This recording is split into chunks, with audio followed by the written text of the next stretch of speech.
What's up, people? Welcome back to the channel. I want to open up this market watch by talking about forbidden droplets. This is one of the cards that's going to be for sure reprinted in the upcoming tins, and I feel this might contribute to the reason why we potentially could get a hit on either Dark Ruler No More or super polymerization. I don't think it's really warranted, but it could happen, seeing as that we do have Ultimate Slayer that came out in Power of the Elements, which is another card that Konami released that doesn't allow your opponent to respond to it.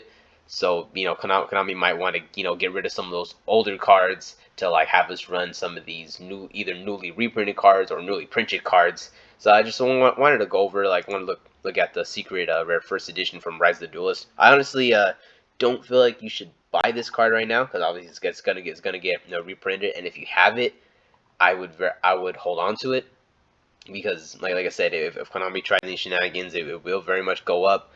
But we're looking at about $62 for a near mint first edition copy. If you were to buy any, I would buy the original, because the original one is usually the one that maintains its price. But like I said, if you don't have any copies and you're on a budget, or you really don't care about rarities like me, I would just hold off for the reprint. Ultimate Slayer.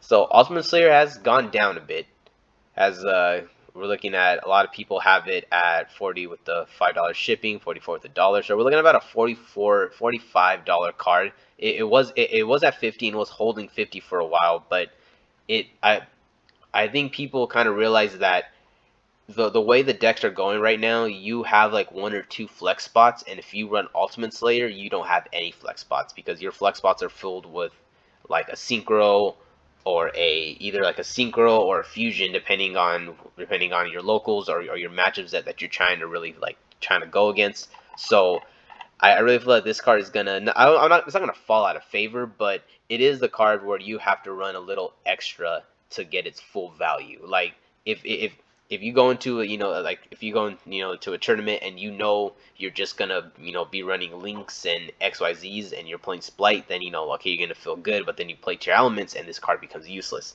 So if you want to get its full value, it does have you get rid of some of your flex spots to run those other cards, but this card, like I said, in my opinion, is still good, and it could be one of the only options that we have to use to where your opponent can respond to it. Another card that I want to look at is Lullaby of Obedience, in a format to where either a heavily favored Tier 1 format or a Tier 0 format. This card is very good. If you're running the Tier 0 deck and you know that you're playing 70% of the same deck, then this basically just becomes a way to either play around hand traps or to add extra extenders to your hand.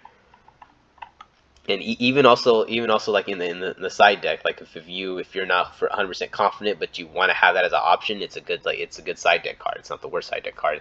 Looks like you can get them for about $1.50, $1.75. Yeah, these cards are about $2. I would say, like, if someone wanted to trade them, I'd say they probably put like a $2 value on them. The original from the Duelist pack, you get the damage, life play 125. I think it's about about $3 for the original. I'd say they probably put like a $3 price point on this. I personally like the secret rare myself, but either way, if you get these at a good price, I wouldn't skip on them. Evil Twins. Yeah, so I'm looking over here, and yeah, so like it is a $34 card.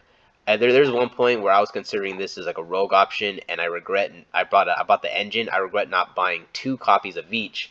But yeah, before this spiked. But you got a moderate play first ed for 24, but right after that we're looking at 33, 34, 35, 34 with the fighter. Yeah, so with shipping we're looking at about a $35 card. And if we go over here and then we check out her sister over here, whatever we are considering these two right now, we are at 13, yeah, 14, 13. So we're looking at a 14, $15 card. So she's just under half the price of the other one. Yeah, like this one gets you the draw, this one gets you the pop, depending on the situation. Well, in almost any situation, the draw is gonna get you a little more of that advantage. So that's probably why she has double the price right now, and it just makes sense. Life Live Twins, you got the Starlights there, it's starting to go up. This one's hitting, this one right here, the more used one. She's hitting about light play at 247, near mints, kind of the same thing. We're looking at about 250, and then we got one for 300 over here. And we got the second page, got that $1,000 copy, and then 359. So pretty much like once all these on the first page are gone, she's gonna be like a $300 card. Pretty would have been good if you got these when she was at like, you know, like 120, 130 range. The ultra rares of her, I think they're going for about $7. 620, 745. Yeah, about $7 or $8 copy for her. It's not bad. The other one, I think she was at 2 last time I checked.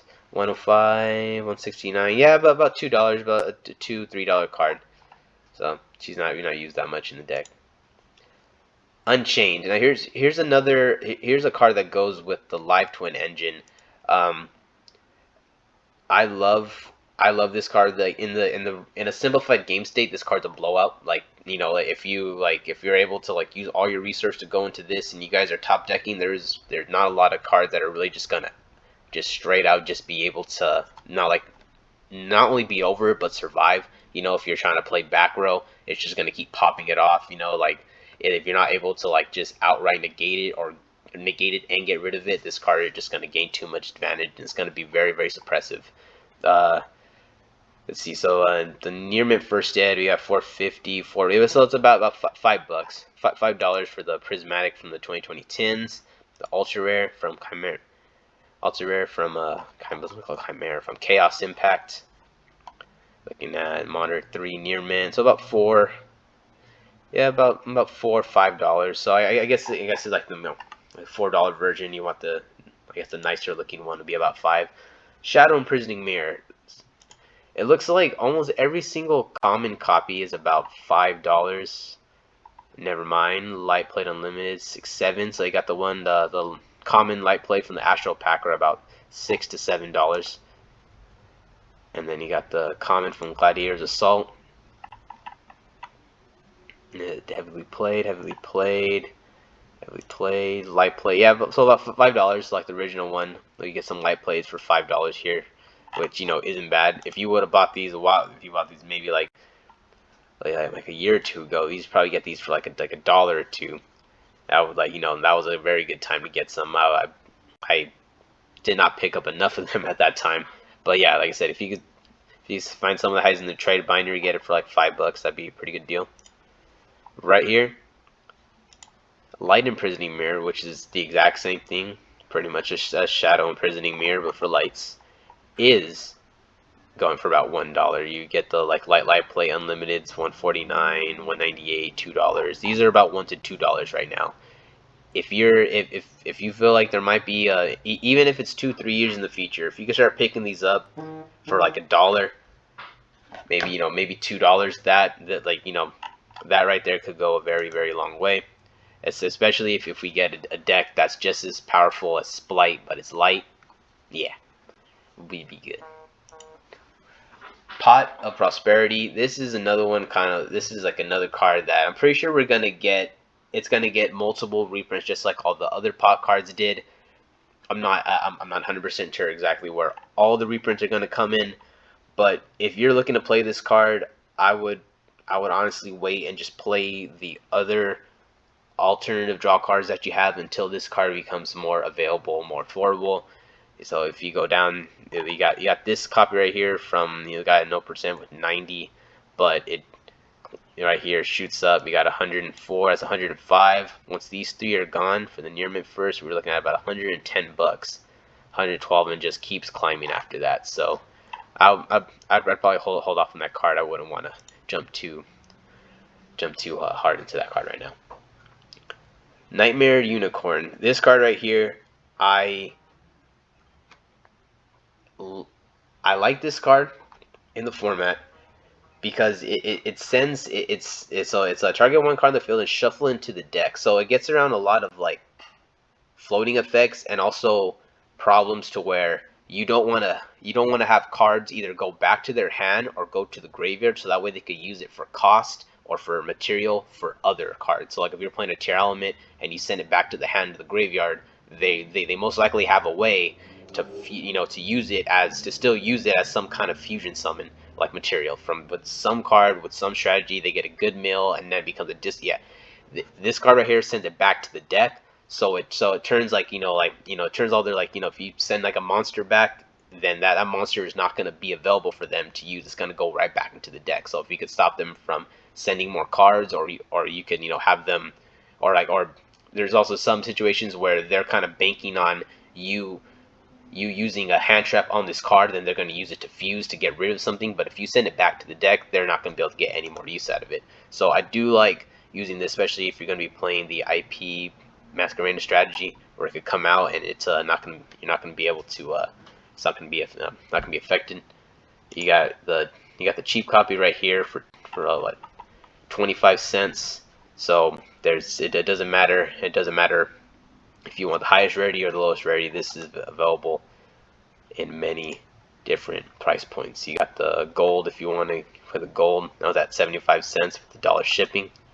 Then you got the ultra rare, should be a $3 range, 3 light play, yeah, about $2-3 bucks, which isn't bad. Another card that people play with IP Masquerena is Borolo Dragon, the original First Dead super secret from Circuit Break. They got the light played First Dead for about 12, near mint 14. So if you want the near mint copy is about 14-15 bucks, which it isn't bad. This card is very good. Neither player can target this card with monster effects, so it already comes with protection from being targeted from monster effects, and you add extra protection from IP Masquerena. That's very good. The fact that it's a 3000 beater and you could make something lose 500 attack and defense as a quick effect that you can't respond to, that is very good. It makes a lot of decks unable to beat over this, so this card becomes very oppressive if made in that way. You got the commons. The commons right here are going super. It's kind of high, but they got 117, 120. So they're about $1. So if you have these in in your bulk and you pick them out, post them. Got $1 commons right here. I think the alternate art was it $2? Yeah, about $2. Light play 2. So this is a pretty good option. I think if you were to pick one up right now, I'd just go for this. A pretty decent budget option. Garura, I keep either forgetting this name or pronouncing it with a whole bunch of unnecessary nonsense.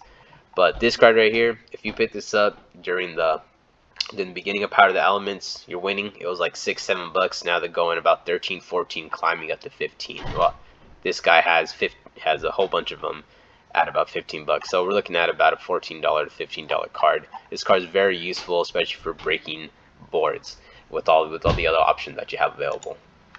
So the last two cards I want to talk about, not really talking about like prices of all the different versions of it, but more about the journey that I feel it's going to take. We got a Cyframe Gear Gamma, the Toon Chaos version. This card started when it came out. It was at one point it was the same price as the Joan Lockbird is. Yesterday I was able to get these for about $1.20 a copy. I got 5 of them. That's a pretty good place for them right now. And I would not be surprised if this like doubles in price to where they go from $2.45 and then they just go to like $5. So I would very much be trying to pick up any copies of these that you can, which I said, if they follow the same path as this card, then I could see the Joel and Lockbirds ending at $5 a copy. That's it. That's all the cards that I have for you guys right now. Thank you very much for sticking to the end. Hopefully we'll be able to fix some of these audio issues. I think there's a couple of banging that I heard upstairs. Hopefully I'll be able to get rid of that. If not, I'm sorry. Thanks for sticking by. Don't forget to like and subscribe. Peace out.